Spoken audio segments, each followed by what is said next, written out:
VRChat has made a ton of updates in the past few weeks, like a drone system, dolly camera, self-expression, instant settings, new main menu, and a few more updates that we'll get through to today.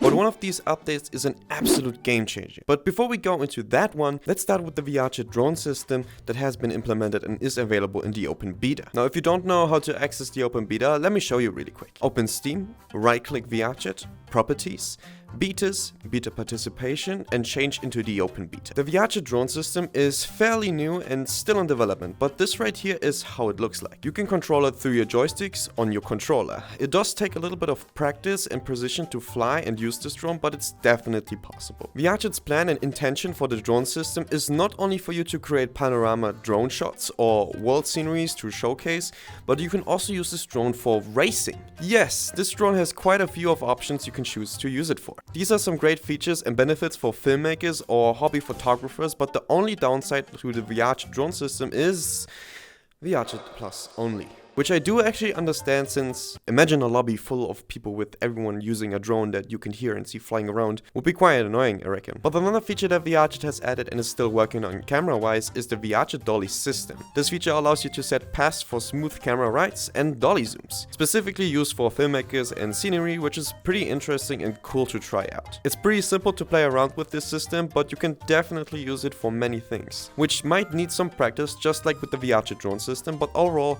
try this if you have VRChat Plus. Most of these features are VRChat Plus exclusive, so I'll leave that up to you guys. Let's move on to something really interesting that I did not expect VRChat to actually implement this to their platform, and that is the VRChat self-expression. Now, if you play on desktop mode, you know that you cannot really move your hands or use facial expressions besides the tedious button combinations. Now, if you do have a webcam, things like these will get a whole lot more easy and immersive for you. VRChat self-expression lets you use your webcam to control your vice seams, hands, and faces, which gives you a lot more interactability and immersion to your gameplay in VRChat. I have no idea how it works in detail or internally, but the webcam recognizes facial patterns which then synchronize with your avatar. A pretty cool and interesting feature VRChat is working on here and has added to the open beta. There are also a few smaller but rather impactful upgrades VRChat has pushed, and one of this is instant settings. Here you can, for example, enable or disable emojis, stickers, prints, drones, and shareable pedestals. Pretty simple, but a quality of life upgrade. Another one of these quality of life upgrades is the overhaul of the VRChat main menu. Now, the difference is definitely noticeable, but not incredibly huge. It summarizes some of the points in the old menu and compresses these into 6 main categories, which helps you to find your main stuff a lot faster than before. Not to mention the last and actually quite awaited upgrade for VRChat is to switch from ONSP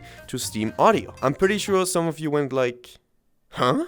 But let me explain. VRChat has been using a system called ONSP for audio spatialization, which basically does all the audio work like mimicking muffle sounds, 3D sound positioning, and a few more, like for VRChat worlds and avatars and all that audio stuff that you hear in VRChat. The switch was long awaited, as Steam Audio is much more compatible and gives more platform support to and for VRChat, as well as improved realism and better spatial audio for this platform. Now, this is actually a pretty huge deal, as audio, especially in VRChat, affects your way of immersing in specific worlds and chats with other users. I also had to figure out the difference, and I hope I was able to kind of explain this upgrade in a somewhat correct way. And this is everything VRChat has been working on and published so far in 2025, as far as I know. Of course, there are also smaller and quite significant updates that I did not mention in this video, but I wanted to point out specifically upgrades that do impact the average and everyday VRChat user. I also have to apologize for not uploading as much recently, as I'm still pretty invested into Media Academy, and my motivation and